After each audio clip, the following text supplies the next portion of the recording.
Hello and welcome in today's online session. In the last session, we have done what is supply, difference between supply and stock. In this class, we will study what are the factors which determine supply or what are the determinants of a supply curve. Why the relation between supply and price and other factors which affect the supply. So, what are the major determinants which affect the quantity supplied in a particular market? That is what we're going to study. So, the first factor ਜਿਹੜਾ ਇੱਕ supply ਨੂੰ effect ਕਰਦਾ ਹੈ ਉਹ ਹੈ commodity the on price. ਜਿਹੜੀ ਚੀਜ਼ ਦੀ supply ਹੈ ਉਹਦੀ ਆਪਣੀ ਕੀਮਤ। ਜਿੰਨੀ ਪ੍ਰਾਈਸ ਜ਼ਿਆਦਾ ਹੋਏਗੀ ਉਨੀ ਕੁਆਂਟਿਟੀ ਫॉर ਸੇਲ ਮਾਰਕੀਟ ਜ਼ਿਆਦਾ ਆਏਗੀ because higher the price means producers ਨੂੰ ਜ਼ਿਆਦਾ ਪ੍ਰੋਫਿਟ ਮੋਟਿਵ ਅਤੇ ਪ੍ਰੋਡਿਊਸਰ ਦਾ ਮੇਨ ਮੋਟਿਵ ਵੀ ਕੀ ਹੈ to earn more profit. More price means more profit means more supply. less quantity for sale at the lower price because lower price means low profit. So this shows price and supply of that same commodity have positive relationship.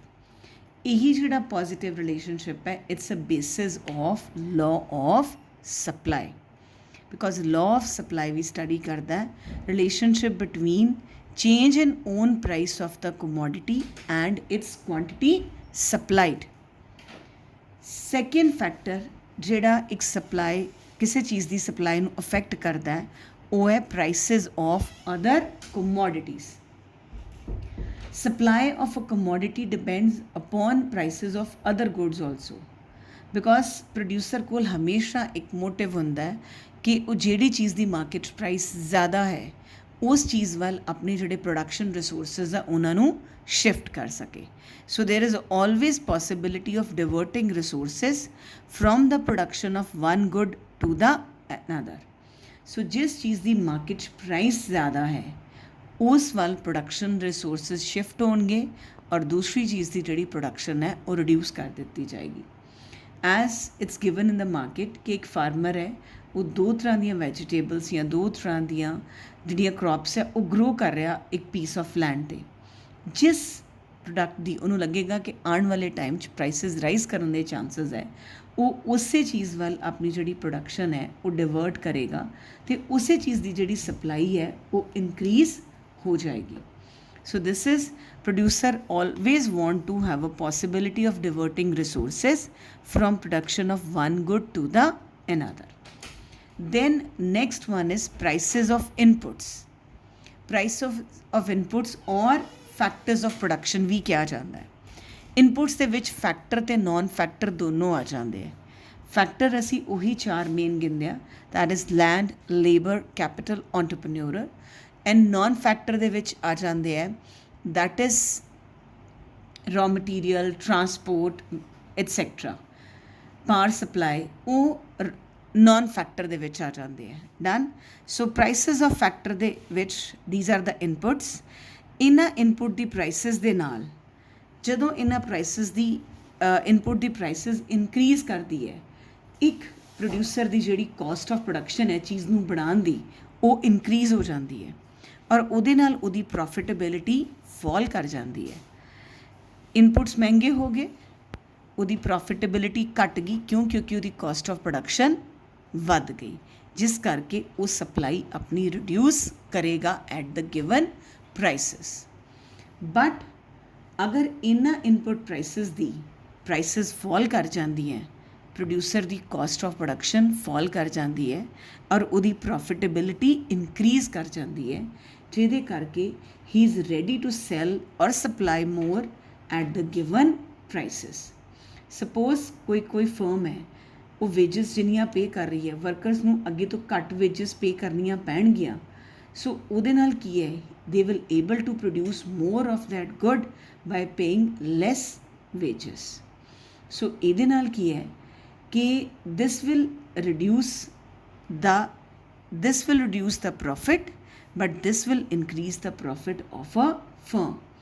ਇਸ ਕਰਕੇ supply increase ਕਰੇਗੀ ਅਗਰ input prices fall ਕਰਦੀਆਂ ਨੇ, supply decrease ਕਰੇਗੀ। ਅਗਰ input prices increase ਕਰਦੀਆਂ ਨੇ, ਜਿਹੜੇ ਫੈਕਟਰਸ ਜਾਂ ਨੌਨ ਫੈਕਟਰਸ ਆਫ ਪ੍ਰੋਡਕਸ਼ਨ ਨੇ ਉਹ ਅਗਰ ਮਹਿੰਗੇ ਹੋ ਜਾਂਦੇ ਨੇ, right.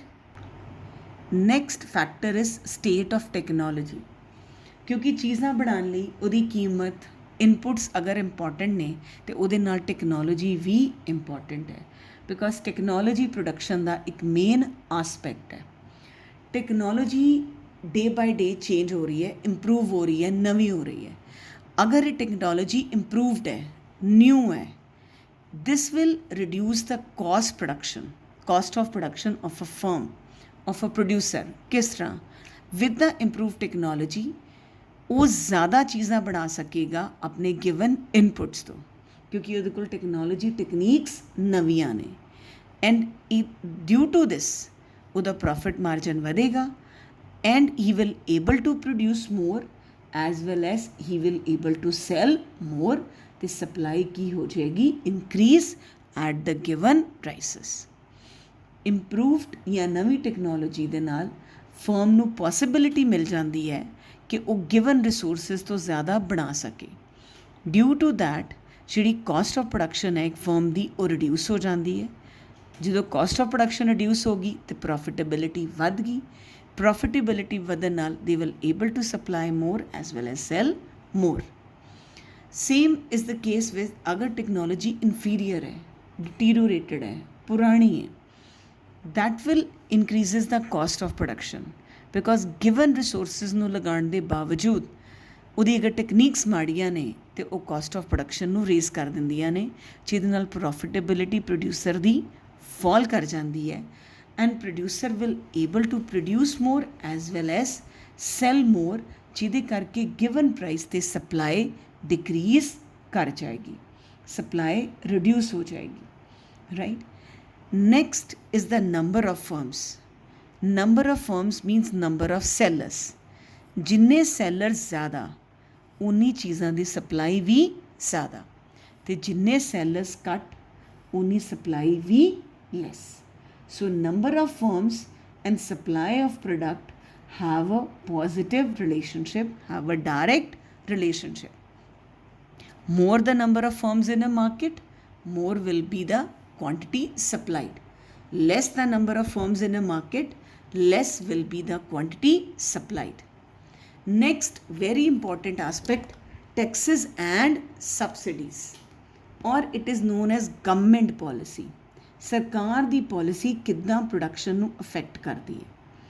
Taxes are levied by the government on the producer. You can say GST, indirect taxes. ਇਹ ਜਿੰਨੇ ਟੈਕਸਿਸ ਨੇ ਇਹ ਕਾਸਟ ਰੇਜ਼ਿੰਗ ਕੰਮ ਕਰਦੇ ਨੇ, ਪ੍ਰੋਡਿਊਸਰ ਦੀ ਕਾਸਟ ਰੇਜ਼ ਕਰ ਦਿੰਦੇ ਨੇ for the production. Whereas ਜਿਹੜੀ ਸਬਸਿਡੀ ਹੈ ਉਹ ਇੱਕ ਫਾਈਨੈਂਸ਼ੀਅਲ ਅਸਿਸਟੈਂਸ ਹੈ, ਇੱਕ ਹੈਲਪਿੰਗ ਹੈਂਡ ਹੈ, ਕੈਸ਼ ਅਸਿਸਟੈਂਸ ਹੈ ਜਿਹੜੀ ਗਵਰਨਮੈਂਟ ਪ੍ਰੋਵਾਈਡ ਕਰਦੀ ਹੈ ਪ੍ਰੋਡਿਊਸਰਸ ਨੂੰ। ਨਾਟ ਟੂ ਆਲ ਪ੍ਰੋਡਿਊਸਰ, ਪਰ ਕੁਝ ਕੈਟਾਗਰੀ ਪ੍ਰੋਡਿਊਸਰਸ ਨੂੰ, ਜਿਸ ਤਰ੍ਹਾਂ ਐਕਸਪੋਰਟ ਹਾਊਸਿਸ ਨੇ, ਸਮੋਲ ਸਕੇਲ ਨੇ, ਅਨਐਮਪਲੋਇਡ ਨੇ, ਉਹਨਾਂ ਪ੍ਰੋਡਿਊਸਰਸ ਨੂੰ ਗਵਰਨਮੈਂਟ ਇਹ ਸਬਸਿਡੀ ਪ੍ਰੋਵਾਈਡ ਕਰਦੀ ਹੈ। ਬਟ ਜਦੋਂ ਟੈਕਸਿਸ ਇੰਪਲੀਮੈਂਟ ਹੁੰਦੇ ਹੈ, ਟੈਕਸਿਸ ਲਗਾਏ ਜਾਂਦੇ ਹੈ, ਟੈਕਸਿਸ ਲੈਵਿਡ ਕੀਤੇ ਜਾਂਦੇ ਹੈ, ਉਹ producer the caste of production ਨੂੰ ਰੇਜ਼ ਕਰ ਦਿੰਦੇ ਹੈ ਔਰ ਪ੍ਰੋਡਿਊਸਰ ਦਾ ਜਿਹੜਾ ਪ੍ਰੋਫਿਟ ਮਾਰਜਨ ਹੈ ਉਹ ਫਾਲ ਕਰ ਜਾਂਦਾ ਹੈ। ਪ੍ਰੋਡਿਊਸਰ ਦਾ ਪ੍ਰੋਫਿਟ ਮਾਰਜਨ ਫਾਲ ਕਰੇਗਾ, ਕਿਉਂ? ਕਿਉਂਕਿ ਉਹਦੀ ਕਾਸਟ ਇਨਕਰੀਜ਼ ਹੋ ਗਈ। Now he has to pay a part of his profit to the government. Due to that ਉਹਨੂੰ ਜਿਹੜੀ ਇੰਡਿਊਸਮੈਂਟ ਹੈ ਚੀਜ਼ਾਂ ਬਣਾਉਣ ਦੀ ਉਹ ਘੱਟ ਜਾਏਗੀ, ਉਹ ਚੀਜ਼ਾਂ ਪ੍ਰੋਡਿਊਸ ਵੀ ਘੱਟ ਕਰੇਗਾ ਅਤੇ ਸਪਲਾਈ ਵੀ ਘੱਟ ਕਰੇਗਾ at the existing price. He will produce less as well as supply less at the existing price due to levying of Texas.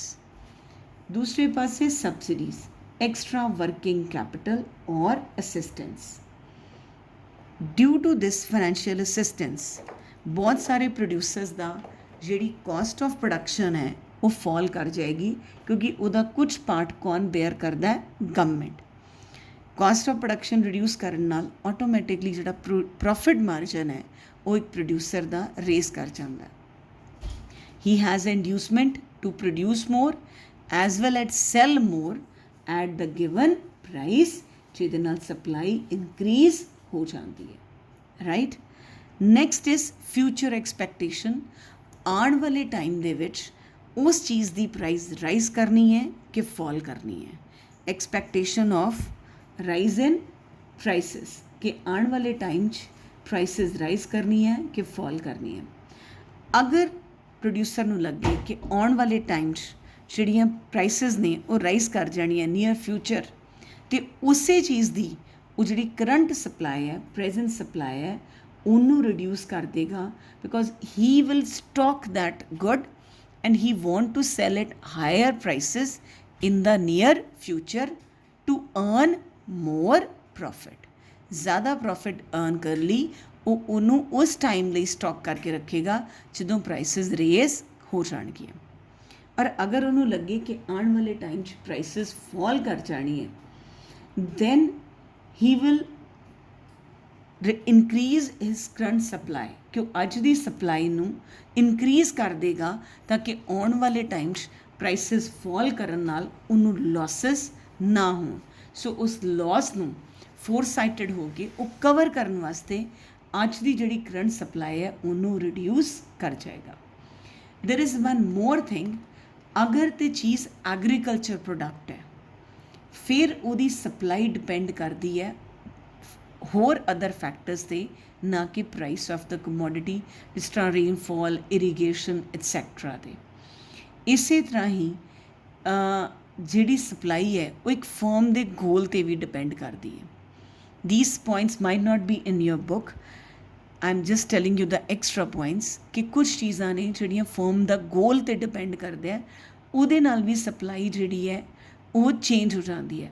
ਅਗਰ ਇੱਕ ਫਰਮ ਦਾ ਆਪਣਾ ਗੋਲ ਹੋਏ ਕਿ ਉਹਨਾਂ ਨੇ ਸੇਲ ਮੈਕਸੀਮਾਈਜ਼ ਕਰਨੀ ਹੈ, ਜਿਸ ਤਰ੍ਹਾਂ ਜੀਓ ਨੇ ਕੀਤਾ ਕਿ they want to capture the whole communication market, ਅਤੇ ਉਹਨਾਂ ਨੇ ਜੀਓ ਦੀ ਜਿਹੜੀ ਪ੍ਰਾਈਸ ਸੀ ਪਹਿਲੇ ਫ੍ਰੀ ਆਫ ਕਾਸਟ, ਫਿਰ ਰਿਡਿਊਸ ਕਰਤੀ ਉਹਦੇ ਨਾਲ, ਕਿਉਂਕਿ ਮੇਨ ਮੋਟਿਵ ਪ੍ਰੋਫਿਟ ਅਰਨ ਕਰਨਾ ਨਹੀਂ ਸੀ, ਮਾਰਕੀਟ ਕੈਪਚਰ ਕਰਨਾ ਸੀ। So supply was more even at the less prices. Same way, ਔਰ ਅਗਰ ਹੈ ਫਰਮ ਦਾ ਗੋਲ ਕਿ ਉਹਨੇ ਜ਼ਿਆਦਾ ਤੋਂ ਜ਼ਿਆਦਾ ਪ੍ਰੋਫਿਟ ਕਮਾਉਣਾ ਹੈ, ਅਤੇ ਉਹ ਉਸ ਚੀਜ਼ ਦੀ ਸਪਲਾਈ ਰਿਡਿਊਸ ਕਰ ਦੇਗੀ। ਜਿਸ ਤਰ੍ਹਾਂ ਕੁਝ ਸਟੇਟਸ ਸਿੰਬਲ ਗੁੱਡਸ ਹੁੰਦੀ ਹੈ, ਕੋਈ ਵੱਡੀਆਂ ਲਗਜ਼ਰੀ ਕਾਰਸ ਨੇ, ਕੋਈ ਖਾਸ ਤਰ੍ਹਾਂ ਦੀ ਜਵੈਲਰੀ ਹੈ। ਸੋ ਇਹਨਾਂ ਚੀਜ਼ਾਂ ਦੀ ਪ੍ਰਾਈਸ ਜ਼ਿਆਦਾ ਹੋਣ 'ਤੇ ਹੀ ਸਪਲਾਈ ਕੀਤੀ ਜਾਂਦੀ ਹੈ, ਵਰਨਾ ਨਹੀਂ। ਸੋ ਇਹਨਾਂ ਚੀਜ਼ਾਂ ਨੂੰ ਵੇਟ ਕੀਤੀ ਜਾਂਦੀ ਹੈ ਕਿ let the price rise, then they will, otherwise they will decrease the supply. So ਇਹ ਕੁਝ ਓਬਜੈਕਟਿਵ ਨੇ ਇੱਕ ਫਰਮ ਦੇ ਕਿ ਉਹ ਕੀ ਅਰਨ ਕਰਨਾ ਚਾਹੁੰਦੇ ਹੈ, whether they want more sale or whether they want to earn more profit. So these were the few determinants or the factor which affect the supply of a commodity. ਪਹਿਲਾ ਸੀ price, own price of the commodity, then future expectations, then taxes and subsidies, number of firms, state of technology, input prices, as well as prices of the other commodities, ਜਿਹੜਾ affect ਕਰਦਾ ਹੈ related goods ਦਾ ਜਿਹੜਾ supply of a commodity. I hope you have understood the topic well.